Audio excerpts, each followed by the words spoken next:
So here's some notes on section 4.2, and this is the mean value theorem for derivatives, a very important theorem. Kind of the basis for the proof of the fundamental theorem of calculus. We'll talk about that later.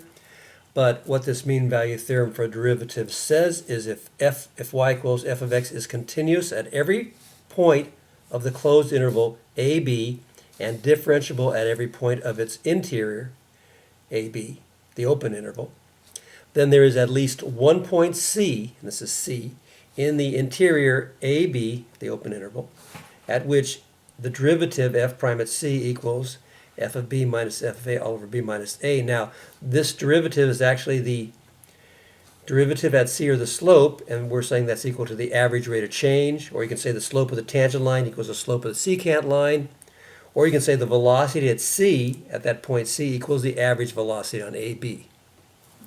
Now, if you think about this, just intuitively or from your experience traveling around, if you were going to drive from here to San Bernardino, and let's say you were going to average 60 miles per hour, that was going to be your average rate of change or speed.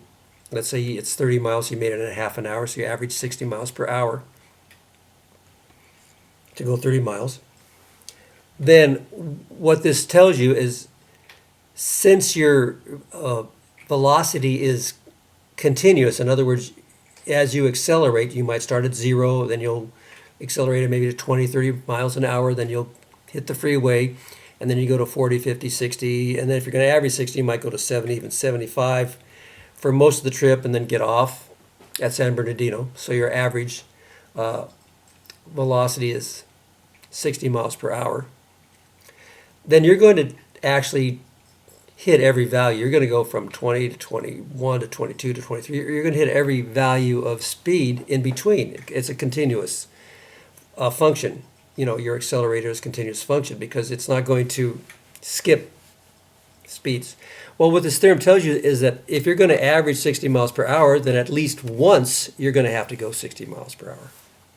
And in reality, you'll probably accelerate to maybe 75 and drive there for a while and then come back down. So you'll have to hit 60 miles per hour twice on your way up to 75 miles per hour and then all your way down back to 0. So that's why they call it the mean value. That's kind of like the average. So it means if you're going to average 60 miles per hour, that means at least once you're going to go 60 miles per hour. And in reality, in this situation, it'd be twice. Okay? And I have an illustration over here to show you this. And here's my function over here. Now, it's not continuous, it's not differentiable here, but we're not worried about that. We're just worried about this interval from A to B. So here's the interval from A to B. And here's my point at A, and this is the point A, f of A, and this is the point B, f of B. And what we're saying is this is the slope of the secant line. This is the average rate of change, the slope of that line from A to B. That's f of B minus f of A all over B minus A. So that's the slope of our secant line. And we're saying that somewhere in here, the slope of the tangent line, and you can see these are the slopes of the tangent lines at all these different points. I'm just using this little stick here. And then eventually, at some point, the slope of the tangent line must be the same as the slope of the secant line, or the tangent line will be parallel to the secant line. That means they have the same slope, so you can see there. So somewhere in there, our tangent line will have the same slope as the secant line. That's what the mean value theorem for derivatives tells us. Now remember, the secant line, which is the average rate of change, that's just the average, in our case velocity, it's the average velocity, and the tangent line is the instantaneous velocity.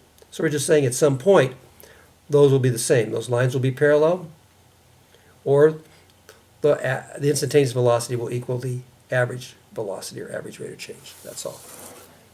So that's basically what the mean value theorem tells you, is that there is some C, and you can find it, where f prime of C will equal the average rate of change.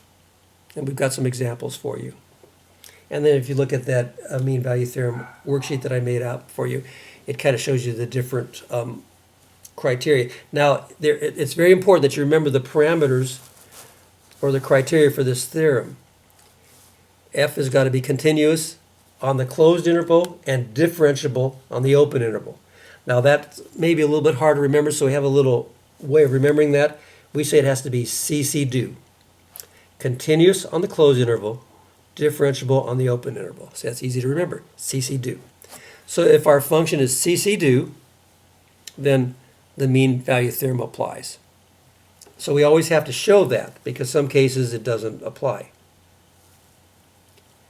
If it's not continuous, or if it's not differentiable on the open interval or continuous on the closed interval, it doesn't apply, so you don't need to deal with it. And I cover those in the worksheet, so make sure you take a look at the worksheet, all right?